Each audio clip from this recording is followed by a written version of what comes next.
You are not seeing things. The title and thumbnail are correct. But why a video for The Witcher 3? It's been almost an entire year. Well, actually, more like 8 months. But I'm going to go back to making content for The Witcher 3 since The Witcher 3 is easily one of my favorite games of all time. Well, second only to Gwent. After 10 episodes of 10 hidden secrets for Cyberpunk, I now have 10 hidden secrets for The Witcher 3. You know, that side game that comes with Gwent? I actually just got diagnosed with a really bad case of laryngitis, and I am supposed to be resting my vocal cords. But the grind doesn't stop. So if my voice sounds a little off, that is why. The first secret can be a little bit gruesome. During the Hearts of Stone DLC, there is a side quest called Without a Trace, where a halfling herbalist will tell you that his apprentice has gone missing and wants you to find out what happened. But when you follow the trail of blood, it takes you to a couple of cannibals who claim he was attacked by wolves. Now the game doesn't tell you this, but you can actually investigate further. And after a thorough investigation, you'll find out that the couple of cannibals killed him and ate him. And when you call the couple out, you can either let them live or kill them. Naturally, you'll execute them, but if you let them live and go back to the herbalist and tell him that you let them live, he will kinda get a little angry and tell you that he'll take care of it himself.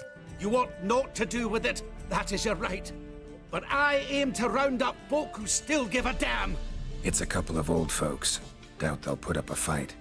All the better. Now if you wait a few days and return to the cannibal's location, you'll find out that the herbalist wasn't kidding. You can find 2 dead, blood-soaked bodies laying on the ground.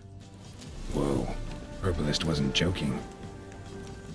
There is another side quest part of the Hearts of Stone DLC, which you get right at the start. Right after you get your contract to kill the prince, the giant toad monster in the sewers, you'll be approached by a girl who will ask you to assassinate someone. You'll have to hunt down a member of the Order of the Flaming Rose. You'll need to break into their hidden base, and if your Delulu skill is high enough, you can force the guards out front to count to 100. And the kicker is that they will actually sit there and count to 100. Better yet, they will actually struggle to count to 100, call each other stupid, and even miscount some of the numbers. 18, 19.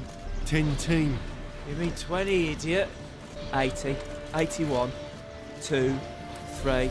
Gads, 84, 85. Once they reach 100, the Axie sign will wear off and they will attack you. It's crazy that they took the time to program this into the game and even hire voice actors to read all of these lines. Before Cyberpunk ever saw the light of day, the idea of Johnny Silverhand was already in full motion. You see, Vladimir von Everec existed before Johnny Silverhand was even a twinkle in his daddy's ballsack. Once again, during the Hearts of Stone DLC, you'll have to give Vladimir von Everec the time of his life as part of your deal with Gonthro Dim. The only problem is, the guy is dead. So you'll have to make your way to the family crypt and perform a blood ritual to temporarily revive his ghost, and let him share possession of your body while you attend a wedding with the very beautiful Shani. The majority of the party you will be playing as Vladimir, whose personality is strikingly similar to Johnny Silverhand, minus the charisma and impressive cock. If you pay close attention during the party, you will notice that despite his rude and downright blunt behavior, Shani seems to prefer Vladimir's company because he's more laid back, charismatic, and brings life to the party, while she thinks Geralt is way too uptight and serious. This is because she is stressed with her work as a combat medic and appreciates the escape from it all. Between you and me,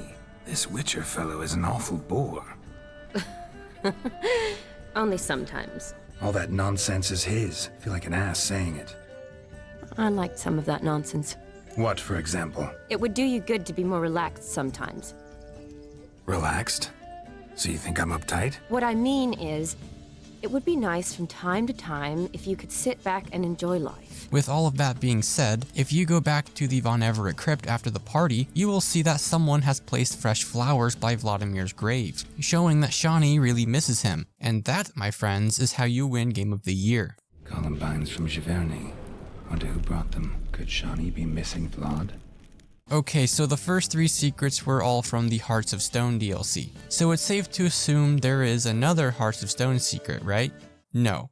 This secret is from Blood and Wine, which is still the highest rated DLC of all time, because we all know critic scores don't count. During Blood and Wine, the Duchess of Toussaint will give you the deed to a small vineyard, and once you fully repair and upgrade the property, and then finish the main story of Blood and Wine, your butler will inform you that someone has barged into your property as if they own the place and refuse to leave. Now, depending on your romance choices throughout the base game, this will either be Ciri, Triss, Yennefer, or even Dandelion. But for this, we need to romance Yennefer, which means I had to start a whole new playthrough, and as much as it pains me, I had to reject Triss. But assuming you romanced Yennefer, although I don't know why you would, when Triss is objectively better in every single way, you can talk to her and she will mention how the southern heat is going to be difficult for her all dressed in black, and Geralt will tell her that she could wear other colors such as white and green instead. Might need to think about changing your color palette. Off-white and pea green, for instance. And I'll wear scents distilled from turnips and daisies. Now, if you leave and come back a few days later, you can see that Yennefer actually listened to your suggestion. Inside the guest bedroom, you can find a white and green dress. Now, she won't actually wear it, but she still took your advice, which means for the first time in Yennefer's 90-something years of life, she finally listened to Geralt. And as a bonus secret, Yennefer will also mention how the Toussaint home is missing the unicorn. So you can tell Yennefer that she can bring it down here if she wants. Fine. You can bring it down here. I knew you'd see things my way. A few days later, you will be able to find the unicorn inside your bedroom. There is a side quest called Carnal Sins where our favorite theater girl Priscilla ends up getting attacked and ending up in the hospital, where a talented surgeon manages to save her life. So you set out to find the person responsible. Your first stop is at the Novigrad morgue to investigate the body of the previous victim. But while you're here, you can choose to investigate his genitals, where the surgeon will protest only to find out that he has syphilis. His genitals. We ought to inspect those. I sincerely doubt they bear any relation to the matter. We'll see. Pull down his trousers and... shit. Syphilis, actually. Early stages. No sign of diffusion. But if you try to investigate his genitals again, well, the surgeon will call you out on your fascination for cracking balls. His genitals. We ought to inspect those. I see. You clearly find gonads fascinating. I fear I don't share your passion.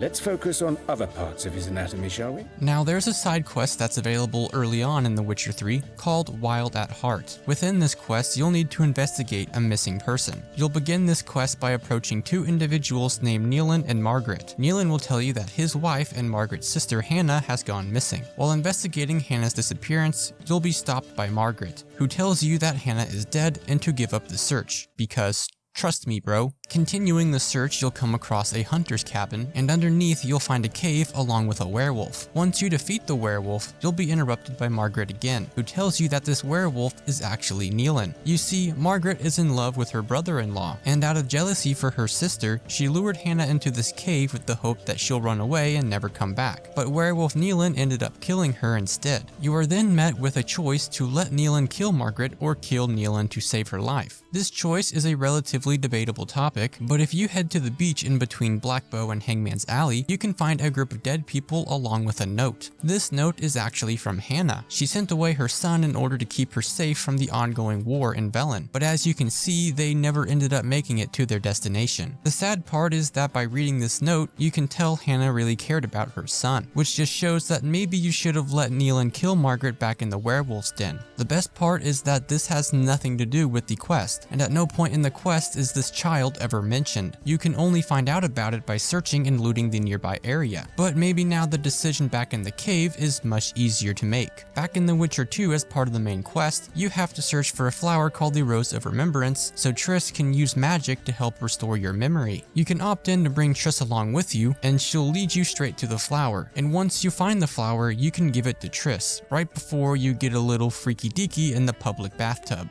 This one's for you. Oh, Geralt. I want you to keep it. If there's any truth to the legend, it shouldn't wilt. Now fast forward to The Witcher 3, you make your way to Novigrad to look for Triss. You'll make your way to her apartment only to find that it's been ransacked by witch hunters. But if you go inside her apartment and make your way up to her bedroom, you can find a dried up Rose of Remembrance next to her bed, which shows that Triss kept the flower you gave her after all this time. Another reason why Triss is objectively better than Yennefer in every single way. When you actually meet up with Triss, she'll eventually invite you over to her hideout, where you can give her the rose once again. See, you kept the Rose of Remembrance I gave you in Flotsam. Seems so long ago. Probably because so much has changed. So, sentimental value. That why you kept it? Partly, though more as a warning. During the main story, you'll make your way to the Crookback Bog to look for Ciri, but there is only one person who has seen her, so you need to find someone named Johnny. No, not that Johnny. This Johnny. The only issue is that the nasty crones took Johnny's voice and quite literally put it in a bottle. So in order to get it back, you have to follow him to a harpy nest, but it's entirely possible to come across this nest naturally. So if you manage to grab this bottle before this quest, you'll unlock a new secret dialogue with Johnny. Ah, the bottle from the nest. Already got it. Okay, it's not anything too crazy, but it's still cool that it exists. The next secret is a small and subtle secret, but also a very meaningful one. This secret is on the side quest where the cat and wolf play. This all starts out as another contract. You make your way to a small village to meet with your client, but when you arrive you see that the town has been overrun with ghouls, and all of the villagers are deceased. The only issue is upon further investigation, these villagers were not killed by monsters, but rather by a person with a sword. You'll end up finding a little girl who witnessed the slaughter, and after talking with her, you will discover that it was a witcher from the cat school that committed the massacre. After dealing with the witcher, in whichever way you please, you can take the girl to live with her auntie. Afterwards, she'll ask if you'll come back and visit her sometime. Will you come back and see me sometime? Hope so. Take care, kid.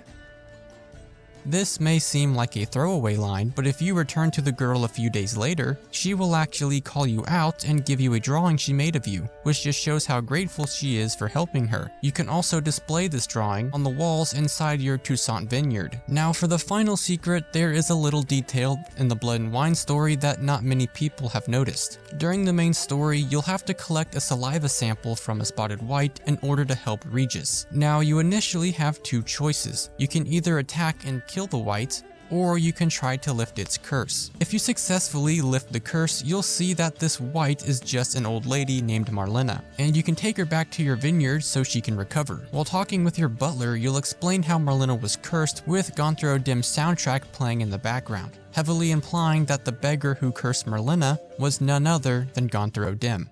There you have it, that was 10 hidden secrets in The Witcher 3. If you like RPGs like The Witcher 3, then make sure to subscribe for more videos posted every Friday. And if you couldn't tell by how frequently I manage to push out content for you, creating content is my passion, not my job or business. But if you wanted to support me by becoming a channel member, that would be pretty cool, but totally not necessary. However, it may just tickle your pickle.